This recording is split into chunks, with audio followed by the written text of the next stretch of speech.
Now we'll be carrying on with market-based supply-side policies. Market-based supply-side policies can be grouped under three headings: encouraging competition, labor market reforms, and incentive-related policies. Let us look at the first heading, which is encouraging competition. Greater competition among firms forces them to reduce cost, contributing to greater efficiency in production and improving allocation of resources.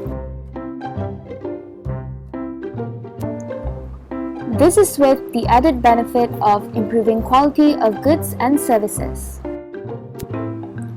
These benefits amount to releasing resources that were being used unproductively and putting them to use in more productive activities, thus allowing potential output to increase. Hence, the long-run aggregate supply curve will shift to the right.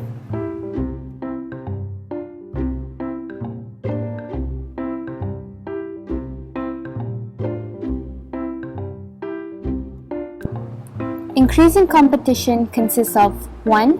Privatization. Privatization is the transfer of ownership of a firm from the public to the private sector.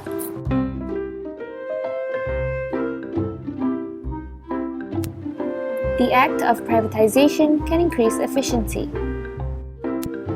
This is due to the improved management and operation of the private firm. Let us now look at the second part of increasing competition, which is deregulation. There are two main types of deregulation: social and economic. Government regulation is the government control of prices, output, and other activities of firms, offering them protection against competition. An example of this is price control and price ceiling. The second type of regulation is social regulation, which is protecting consumers against undesirable effects of private sector activities, many of which involve negative externalities, such as pollution control and worker protection against injuries. Deregulation, in a way, will allow new private firms to enter monopolistic or oligopolistic industries, forcing existing firms to face competition. The third is private financing of public sectors.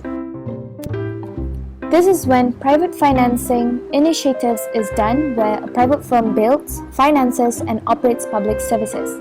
Examples are building roads, harbours, airports, schools, and other infrastructures. The capital and services are owned by the private company, and the government buys the services from the private firms.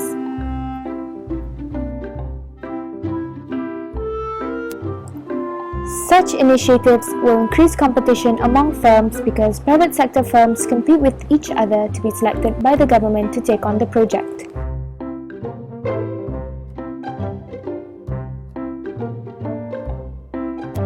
The fourth one is contracting out to the private sector, which is also known as outsourcing. This is when public services are provided by private firms based on a contractual agreement between the government and the private service provider. An example would be information technology, human resources management, and accounting services. The fifth is restricting monopoly power. This can be done by enforcing anti-monopoly legislation. Last but not least is trade liberalisation. Reduction in trade barriers will lead to freer trades, which increases competition between firms both domestically and globally.